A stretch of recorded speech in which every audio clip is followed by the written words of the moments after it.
Vamos lá, pessoal, voltando aqui com a nossa Lei de Improbidade Administrativa, dando continuidade, vamos ver agora o parágrafo 5º da LIA, tá bom? Tem grifo, professora? Tem, mas é bem menos, né, pessoal? O pior, sinceramente, já passou. Tem bastante coisinha ainda aqui pra frente, mas o que era pior aí, que nós precisamos mesmo levar pra prova, já passou, tá? Nós vamos ter lá no finalzinho alguma coisinha, mas daqui pra frente eu prometo pra vocês que vai ser bem mais tranquilo, bem mais sossegado em relação a ela, tá bom? Vamos lá, continuem me acompanhando aí pelo material de apoio disponibilizado na área do aluno, tá bom? Vamos lá, parágrafo 5º. Se houver mais de um réu na ação, a somatória dos valores declarados indisponíveis não pode superar o montante indicado na petição inicial. Pessoal, tudo que você indica na petição inicial tem que ficar ali na teoria das margens. O juiz não pode decidir além do que está na petição inicial, tá bom? Então é isso que o parágrafo 5º quer nos dizer. Grifei porque isso aqui também é novo, tá? Isso é novidade na lei. Parágrafo 6º. O valor da indisponibilidade considerará a estimativa de dano indicada na petição inicial, nós fazemos uma estimativa do dano, permitida sua substituição por calção idônea, fiança bancária, seguro-garantia, ok? A requerimento do réu ou a sua readequação. Então vamos lá, eu faço um pedido ao Ministério Público na petição inicial, faço um pedido de indisponibilidade de bens no valor de 10 milhões, vamos supor uma casa. O réu, na ação de improbidade administrativa, diz: olha, eu não gostaria que essa casa ficasse aí indisponível para venda ou para futuras transações. Por isso eu vou caucionar o juízo, tá? Eu vou caucionar mediante uma fiança os 10 mil reais. Eu deposito em dinheiro os 10 milhões de reais. Deposito em dinheiro, pode ser? Pode, sem problema nenhum. Eu não preciso colocar este bem indicado em disponibilidade se ele, por qualquer outro meio idôneo, caucionar o juízo, tá bom? Parágrafo 7º. A indisponibilidade de bens de terceiro vai depender da efetiva demonstração de ocorrência dos ilícitos apurados, ou, quando for pessoa jurídica, daquela instauração de incidente de desconsideração da personalidade jurídica, tá bom? Esse incidente, ele é um instituto aí do direito civil e processual civil, tá? Que não cai para vocês, mas acontece, pessoal, aqui dentro da Lei de Improbidade Administrativa, que para fazer a indisponibilidade de bens de terceiro, e se este terceiro for pessoa jurídica, que eu preciso de um incidente de instauração de desconsideração da personalidade jurídica, tá bom? Parágrafo 8º, aplica-se a indisponibilidade de bens, tá? Regidas aí pela tutela provisória e de urgência, o Código de Processo Civil. Isso aqui, pessoal, na verdade, para vocês que vão fazer concurso policial, não faz muita diferença, tá bom? A banca pode cobrar? Claro que pode, ela pode te cobrar qualquer coisa dentro da LIA. E o meu papel aqui é esgotar a Lei de Improbidade Administrativa com vocês. Mas é uma aposta? Minha não. Mas pode cair? Com certeza, pessoal. Mas não é a minha aposta, questões de Código de Processo Civil aí, ou questões processuais para você neste sentido aqui, tá bom? Parágrafo 9º, da decisão que defere ou indefere, vai caber um recurso chamado de agravo de instrumento. É uma aposta? Também não, pessoal. Por quê? Porque agravo de instrumento é matéria processual civil, tá? Na matéria de recursos, no que tange a recursos processuais civis. Mas está lá no seu edital, Lei de Improbidade Administrativa. Este artigo faz parte, este inciso faz parte, este parágrafo faz parte da Lei de Improbidade Administrativa. Então, eu preciso que vocês saibam que do deferimento ou do indeferimento vai caber um recurso judicial chamado de agravo de instrumento, tá bom? Vamos lá? 10º, tá? Parágrafo 10º. Meu Deus, professora, tá todo grifado. Sim, tá todo grifado, porque ele é importante, tá, pessoal? A indisponibilidade vai recair sobre os bens que assegurem exclusivamente o integral ressarcimento de dano ao erário, tá? Sem incidir sobre valores a serem eventualmente aplicados a título de multa civil ou sobre acréscimos patrimoniais decorrentes da atividade ilícita. Pessoal, vamos supor que eu comprovei que o dano ao erário foi de 10 milhões. De quanto é a indisponibilidade de bens? 10 milhões. Mas, professor, ainda tem a multa ainda? Sim, a multa é calculada depois. Os 10 milhões do erário eu vou garantir. O resto eu vejo depois, lá no final da ação, tá? O que eu garanto através da indisponibilidade de bens, através do bloqueio, para ficar mais fácil para vocês, dos bens, é o ressarcimento integral do dano ao erário, tá? É o cofre público. Isso eu vou manter intacto. É a questão de multa civil ou acréscimo patrimonial aí, eu vou discutir durante a ação e vou ter isso aí calculado ao final, quando o juiz proferir a sentença. Beleza? 11. A ordem de indisponibilidade de bens deverá priorizar. E é o que eu estava falando para vocês. Prioriza, tá, pessoal? Por quê? Porque é mais fácil de colocar a indisponibilidade sobre estes bens aqui. Então, quando eu tenho uma ordem de indisponibilidade, eu vou ver se o réu ele tem um dos seguintes bens, porque se tiver, eu vou priorizar para deixá-los indisponíveis, tá? Prioriza-se veículos de via terrestre, bens imóveis, bens móveis em geral, semoventes. O que é semovente, pessoal? Que se move por conta própria. Gado, por exemplo, é semovente, tá bom? Gado, por exemplo, é semovente. Navios, aeronaves, ações e cotas em sociedades simples e empresárias, pedras e metais preciosos e, claro, se ele não tiver nenhum desses bens, na inexistência desses bens, o bloqueio daí em contas bancárias de forma a garantir a subsistência dele, tá? E também a manutenção da atividade empresária no caso de condenação aí ou da pessoa jurídica será ré no processo, tá? Então vamos lá. Se eu não tiver veículo, não tenho carro, não tenho casa, apartamento, bens imóveis, não tenho nada móvel, tá? Móvel, por exemplo, pode ser obra de arte, tá bom? Não tenho semovente, por exemplo, gado, não tem navio, não tem aeronave, tá bom? Não tem ação, não tem cota em sociedade empresarial, não tem pedras preciosas, nem metais preciosos, não tem joias, tá bom? O que eu vou fazer? Eu vou pedir o bloqueio das contas bancárias. Vou pedir o bloqueio das contas bancárias. Então, pessoal, nós não começamos a bloquear conta bancária, nós começamos a bloquear bens imóveis, veículos, semoventes, bens móveis, joias, tá ok? Que a lei diz aí, pedras e metais preciosos. E se não tiver nada disso, eu bloqueio a conta bancária, tá bom? De forma, claro, a garantir a subsistência do acusado. Vamos supor que eu vou lá e bloqueio toda a conta bancária dele. Como é que ele vai comer? Como é que ele vai beber? Como é que ele vai pagar as contas, né? Não tem como, eu preciso garantir pelo menos o mínimo para que ele possa sobreviver, tá bom? Então, cuidado com isso aqui, é a ordem de preferência, é a priorização do bloqueio, da indisponibilidade dos bens do réu em ação de improbidade administrativa.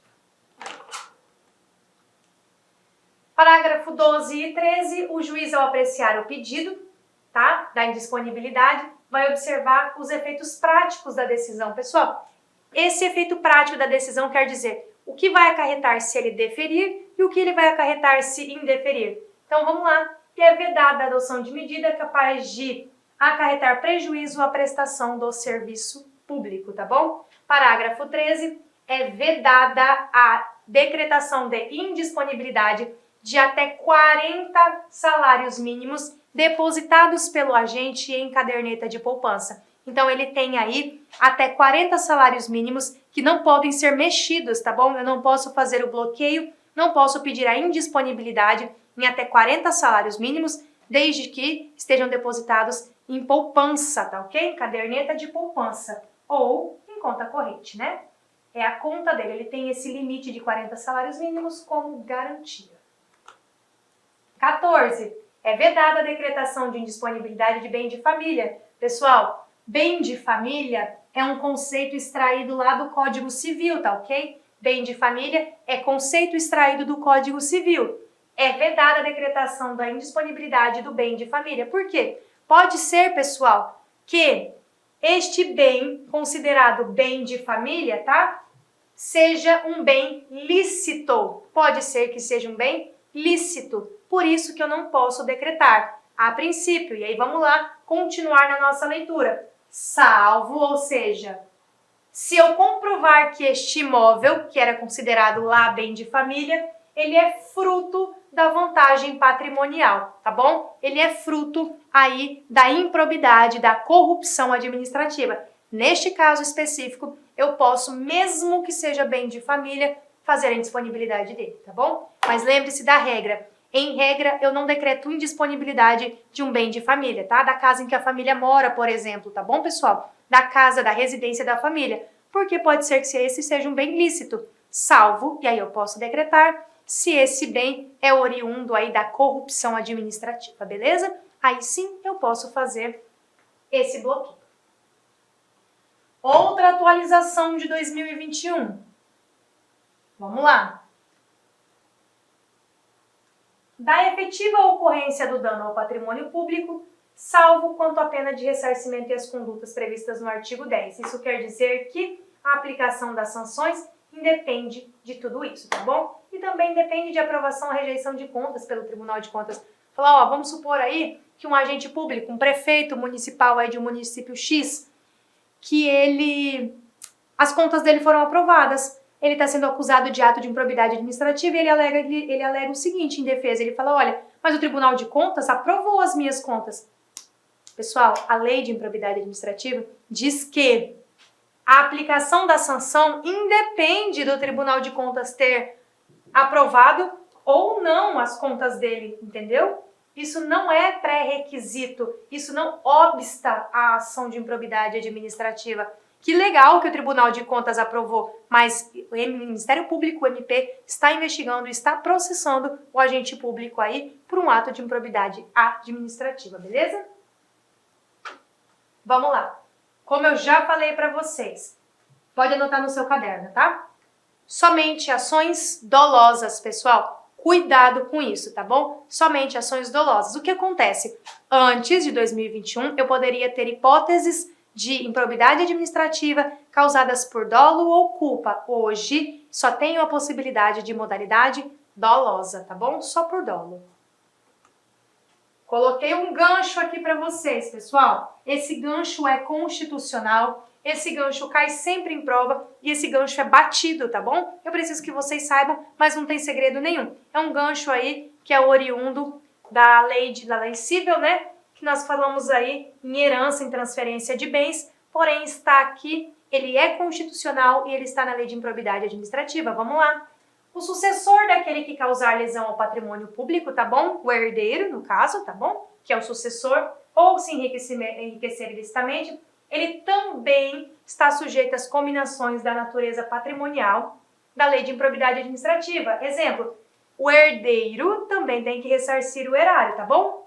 Mas vamos lá, pessoal, você fala assim, nossa, mas morreu e vai deixar a conta para o filho pagar? Não, pessoal, o filho não paga a conta, não do bolso dele, tá? Não do bolso dele. Ele vai pagar até o limite da herança. Ele vai herdar, vamos supor aqui do pai, e o que ele herdar, ele precisa ressarcir o erário. Mas vai entrar no patrimônio do filho? Não, até o limite da herança. Vamos supor que o pai foi condenado a 8 milhões e o filho, com a morte do pai, recebeu 10 milhões. Quanto ficou para o filho? 2 milhões, porque 8 ele vai ressarcir o erário, tá bom? Até o limite da herança. Vamos supor que ele recebeu 10 milhões de herança. A administração, o judiciário, por ato de corrupção administrativa, condenou ao pagamento de 20 milhões. Quanto ele tem que dar para a administração pública? Os 10 milhões que ele herdou, tá bom? E os outros 10, professora? Infelizmente, a administração pública não tem como comprovar aí, como receber os outros 10, tá? A dívida vai morrer com o corrupto, infelizmente. Não dá para entrar na esfera, no patrimônio dos filhos ou dos herdeiros, né? E pegar o resto do dinheiro. Não dá, isso não dá para acontecer, porque, claro, ele precisa ressarcir até o limite da herança, tá bom? Vamos lá de abrangência desta lei. Também alterada esse campo de abrangência em 2021. Pessoal, olha o tanto de alteração que nós falamos até agora, né? Quanta alteração até 2021? Então vamos lá. A Lei 14.230 alterou o artigo 2º da Lei de Improbidade Administrativa, que era de 92. Eu vou falar para vocês, olha, 92 era o ano que eu nasci. Alguém aí acredita? Por favor, hein, gente? Por favor, acreditem, tá? Nasci em 92, tem um cara de ter nascido em 92? Adoraria ter, hein? Ia ser bom demais ter nascido em 92, né?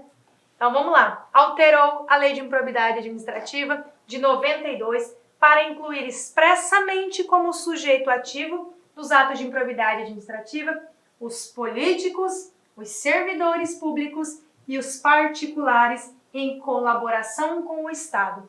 Pessoal, cuidado com isso. Quem é o sujeito ativo? Quem pode praticar ato de improbidade administrativa? Quem pode praticar? Político agora pode praticar ato de improbidade administrativa. Servidor público, agente público, pode. Os particulares podem, desde que em colaboração com o Estado. Vem cá.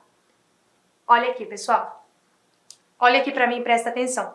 O particular sozinho, sem nenhuma relação com a administração pública, não pode praticar ato de improbidade administrativa, tá? Para que o particular pratique ato de improbidade administrativa, ou ele está associado ao agente público, ao servidor público, ou ele é um particular em colaboração com o Estado, tá bom? Sozinho, o particular não é sujeito ativo de ato de corrupção administrativa, de ato de improbidade administrativa, tá bom? Vamos lá, que a gente tem bastante coisa para falar sobre isso. Artigo 2º vai dizer: para os efeitos desta lei, consideram-se agentes públicos. Quem é agente público para os efeitos da lei? É o agente político, é o servidor público e é todo aquele que exerce, tá? Ainda que transitoriamente sem remuneração, por eleição, nomeação, designação, contratação ou qualquer outra forma de investidura ou vínculo, mandado, cargo, emprego ou função na administração pública. Exemplo de quem exerce transitoriamente e sem remuneração a função pública: mesário, tá? Mesário.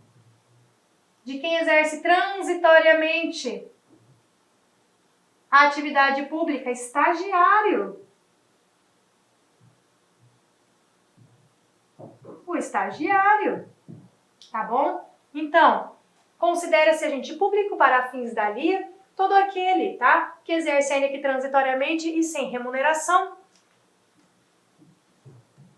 atos aí da administração pública nas entidades referidas na lei, tá bom? Lembra do mesário, que é gratuito, né?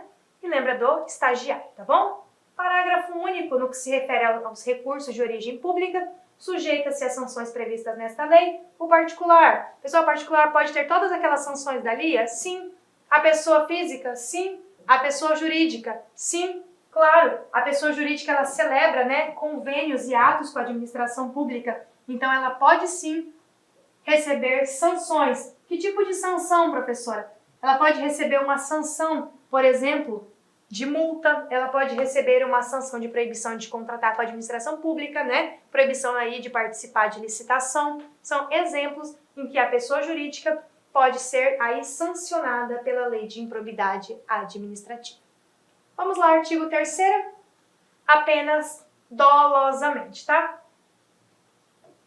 Aquele que mesmo não sendo agente público, induza ou concorra dolosamente para a prática do ato de improbidade administrativa. Pessoal, às vezes aquele particular ou aquela pessoa que não é agente público, ela não cometeu em si o ato de improbidade administrativa, porém ela induziu ou ela concorreu para isso dolosamente, tá bom? Percebam aí que tudo eu vou ter agora a palavra dolosamente, eu preciso do dolo, tá bom? Então ela também está aí abrangida por esta lei de improbidade administrativa. Vamos lá. Os sócios, cotistas, diretores ou colaboradores de pessoa jurídica de direito privado não respondem pelo ato de improbidade que venha a ser imputado à pessoa jurídica, tá, pessoal? Porque eu tenho diferença.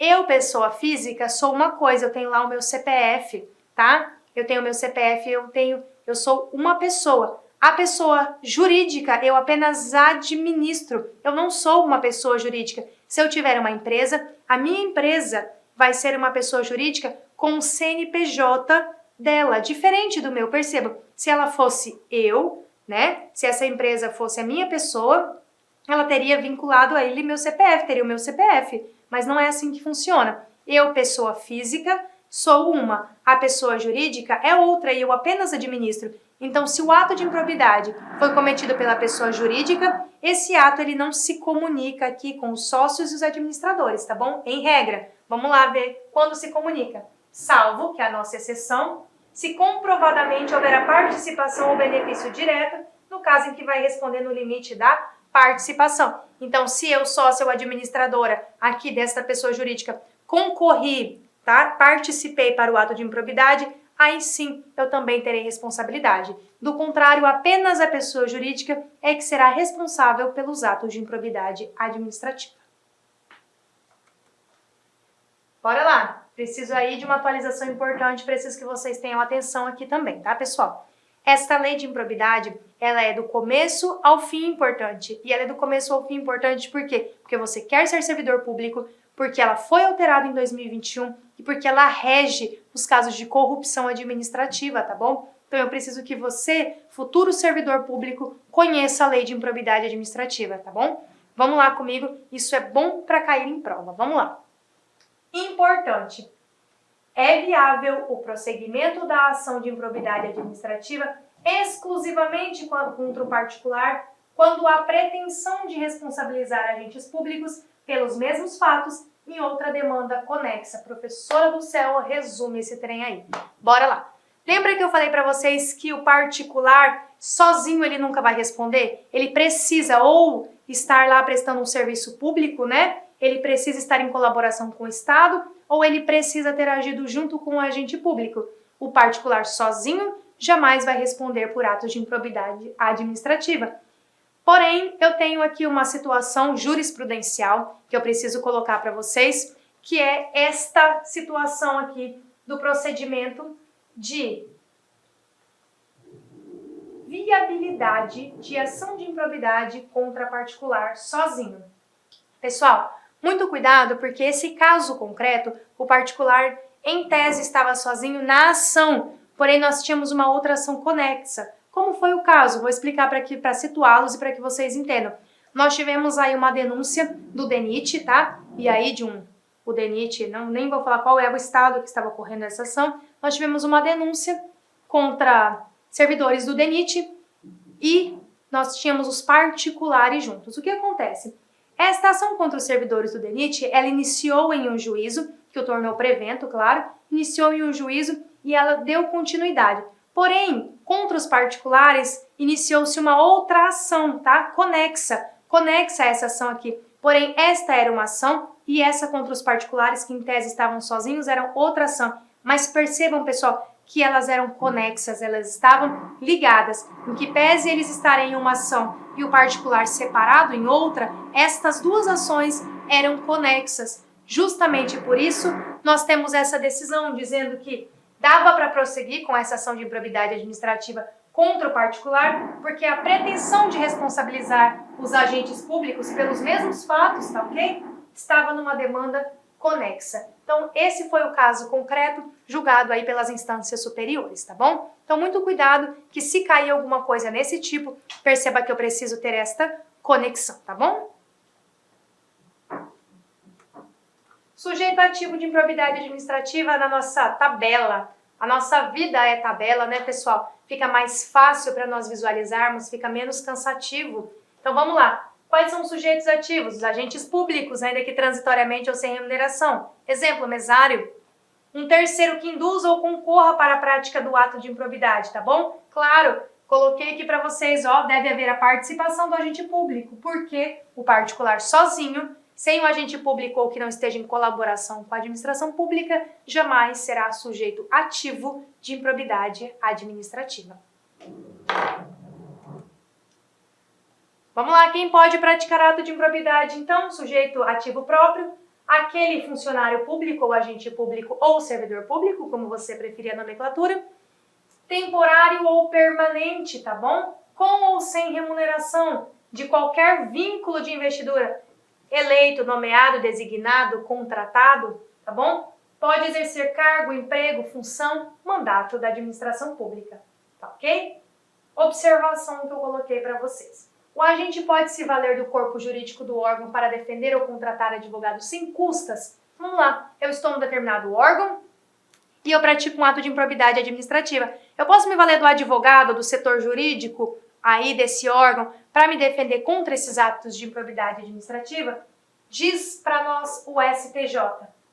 Se eu pratiquei o ato de improbidade administrativa como representante do órgão, beleza, cheque, ok. Se eu pratiquei o ato de improbidade administrativa representando o órgão em que eu estou lotado, sim, eu posso me valer do corpo jurídico aí deste órgão para me defender. Agora, se foi em benefício próprio, tá ok? Aí, não. Em benefício próprio, eu não posso me valer do corpo jurídico do órgão a que eu estava vinculada.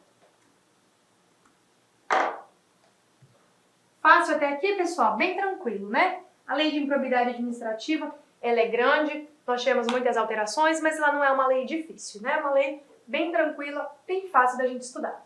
Vamos lá. Terceiros que induzam ou concorram para a prática do ato, eu vou chamar de sujeito ativo impróprio, porque eles são terceiros que, percebam, apenas induziram ou concorreram, eles não efetivamente praticaram o ato. Claro, eles também serão punidos pela lei de improbidade administrativa, porém eu vou chamá-los de sujeito ativo impróprio, porque não necessariamente eles colocaram a mão lá e fizeram um ato de improbidade administrativa ou cometeram o ato. Eles apenas induziram ou concorreram, tá bom? Apenas induziram ou concorreram. Se liga! Bora lá! Terceiros que induzam ou concorram para a prática do ato ou dele se beneficiem de qualquer forma, chamo de sujeito ativo impróprio. Basta que ele concorra, induza ou se beneficie. Pessoal, a lei não me pede mais nada, a lei só me pede que ele concorra, induza, se beneficie dolosamente do ato, tá bom? Claro, o ato, quem vai praticar? O agente público. É só o agente público que consegue ou o particular em colaboração. Mas este terceiro que se beneficiou também vai responder por ato de improbidade administrativa. Se liga 2.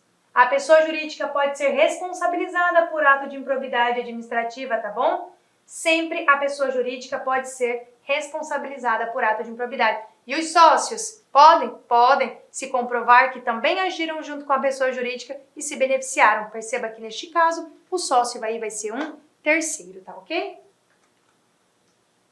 Vamos lá. É uma discussãozinha doutrinária, mas que eu preciso trazer para vocês, porque o STJ já se pronunciou algumas vezes acerca disso, tá bom? Para o STJ, só o presidente da República não está submetido à lei de improbidade administrativa, tá ok? Isto porque a Constituição não trouxe expressamente essa previsão. Então, para o STJ, só o presidente da República que não está abrangido pela lei de improbidade administrativa. Motivo, a Constituição não trouxe esta previsão expressamente, tá ok? Sujeitos passivos da improbidade administrativa, tá bom? Quem que pode sofrer o ato de improbidade administrativa? Nós já sabemos que é a administração pública, mas quem da administração pública? A direta, a indireta? Vamos lá aqui para a tela ver. Sujeitos passivos da improbidade administrativa. Administração pública direta e indireta de todos os poderes e entes da federação, tá ok? Estado, município, união, territórios, tá bom? Autarquia, fundação, empresa pública, sociedade de economia mista. Todas essas podem ser sujeitos passivos de atos de improbidade. Inicialmente eu peço licença, meus queridos amigos, mas é o seguinte, estou interrompendo suas aulas, seus estudos, mas essa aula é uma aula demonstrativa do site Lá Concurso para você ter conhecimento, para você ter uma noção, a qualidade, a seriedade e a responsabilidade do nosso curso. Posso dizer para vocês o seguinte, que aqui na Lá Concursos vai ser o melhor custo-benefício do mercado, preços bastante acessíveis, cursos, você pode ter absoluta certeza, completos, atualizados, ponto a ponto do edital. No nosso curso, garanto para você que aqui você vai conseguir adquirir o conhecimento necessário e suficiente para realizar uma excelente prova. Gostou? Quer saber mais? Quer continuar assistindo essa videoaula? Quer ter o PDF? Quer fazer o curso? Cara, então clica aqui embaixo, bora matricular. Vou apresentar os preços aqui para vocês, ó. Conhecimentos básicos, ó, apenas R$ 99,90, sem pegadinha, sem pegadinha. Agente administrativo, o nosso principal cargo, ponto a ponto administrativo. E pode ter certeza, a maioria dos alunos aprovados nesse concurso para este cargo, garanto, vai ser aluno nosso aqui da Lá Concurso, técnico de enfermagem, R$ 149,90 e o de enfermagem, R$ 189,90. Vamos embora, vamos estudar aqui na Lá Concurso. Espero vocês. Forte abraço. Tchau, tchau.